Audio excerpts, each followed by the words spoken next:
Texas Republican Senator Ted Cruz joins me now from Capitol Hill. He is chairman of the Senate Commerce Committee.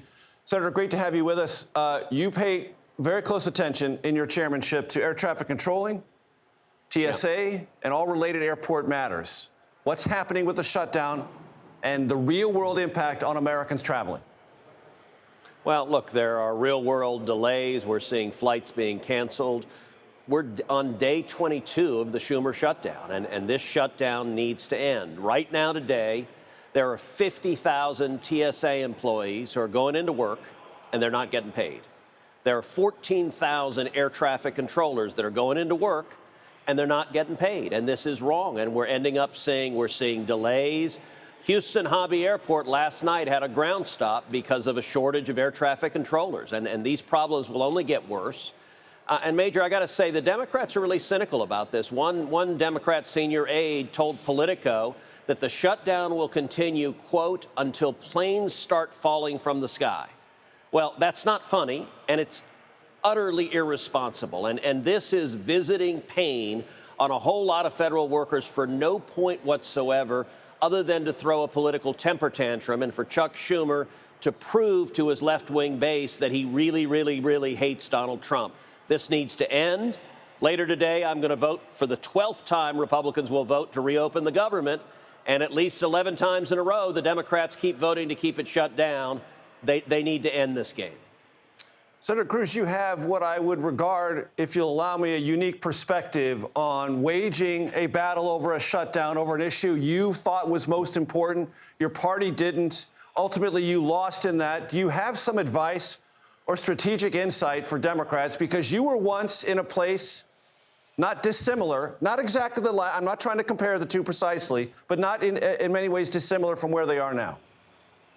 Well, actually, the two shutdowns were very, very different. In 2013, that shutdown, what happened there, the House of Representatives passed a bill that funded the entirety of the federal government except for Obamacare and did not fund Obamacare. And what happened is Harry Reid and the Democrats in the Senate refused to pass that. They forced a shutdown then. And I think it was a mistake when Harry Reid forced a shutdown then. And I think it's a mistake now when Chuck Schumer is forcing a shutdown.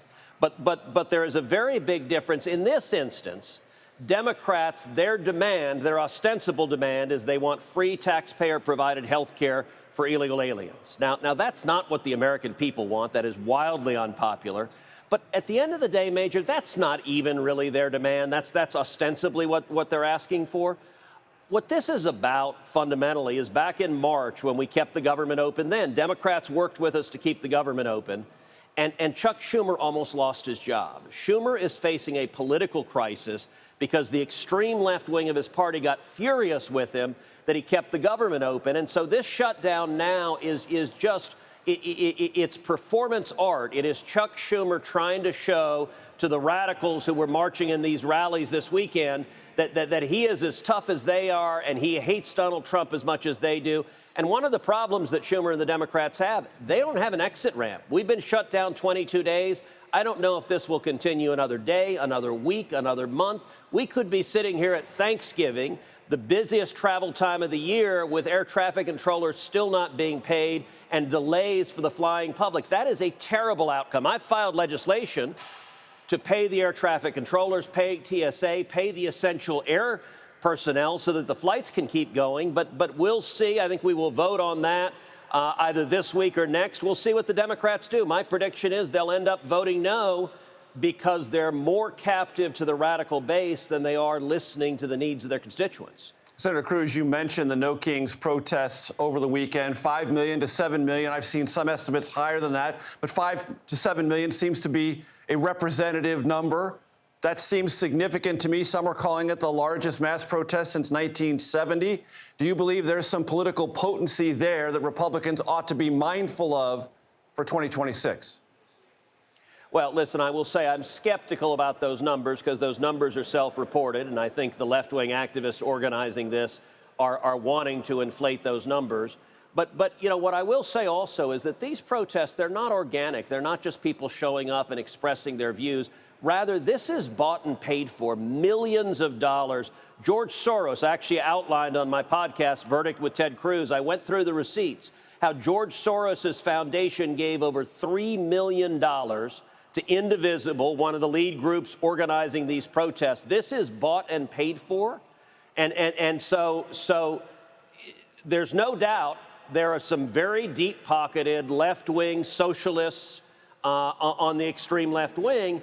But you ask, should people be concerned? Listen, it is also true that there is a committed minority in this country that just hates Trump. And the images you're showing of people chanting and protesting, there's a group of people who, today's Democrat Party, if they stand for one thing, it is absolute hatred of Donald J. Trump. And it's become irrational. But angry people can be motivated and show up to vote. And so I'm urging Republicans. I'm concerned that normal Americans, regular people that are happy that the economy is doing better now, that the border is secure, that their families are safer, that I worry that there's some complacency of folks who are saying, hey, this is going really well. Complacency can lead to people staying home and not voting. And if one side shows up in huge numbers in November and the other side doesn't, that leads to a bad election. So we got to make sure we turn people out, everyday Americans who are glad that the economy is doing better, who are glad that the border is secure and their families are safe. Senator, I want to get three topics, and we got about 4.5 minutes. We start with Jimmy Kimmel. He's back on the air. He thanked you for your support. Was that a hot stove moment for the FCC and Brendan Carr? Well, listen, I believe in free speech, and I believe in free speech regardless of which party is in power.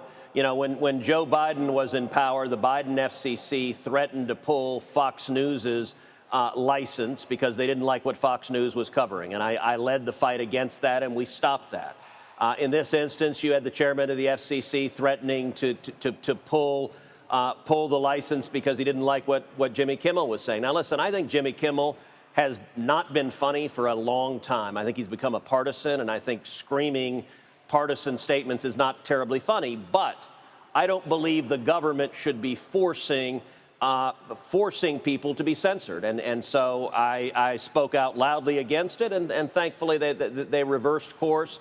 I'll tell you, as chairman of the Commerce Committee, I'm going to be introducing legislation, jawboning legislation, that makes it illegal for the federal government to pressure private sector actors to censor people, regardless of which party's in power.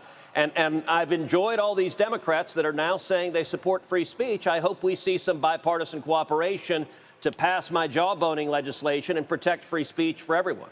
We'll keep an eye on that, Senator, I promise you. Venezuela, are you satisfied with what you are seeing from the administration? Do you have any hesitation about what's going on and the implications for regime change there? Well, listen, I'm very comfortable with the administration going after and taking out narco-terrorists. One of the first things President Trump did in his second term was designate many of these drug cartels as terrorist organizations. And there are real legal consequences when you get designated as a terrorist organization. And you're seeing them in the videos that as a terrorist organization, our military can and does engage to take out terrorists who pose a threat to America. If you look at 2 years ago, we had more than 100,000 Americans die of drug overdoses. Roughly 70% of that was fentanyl overdoses. So this is killing Americans across the country.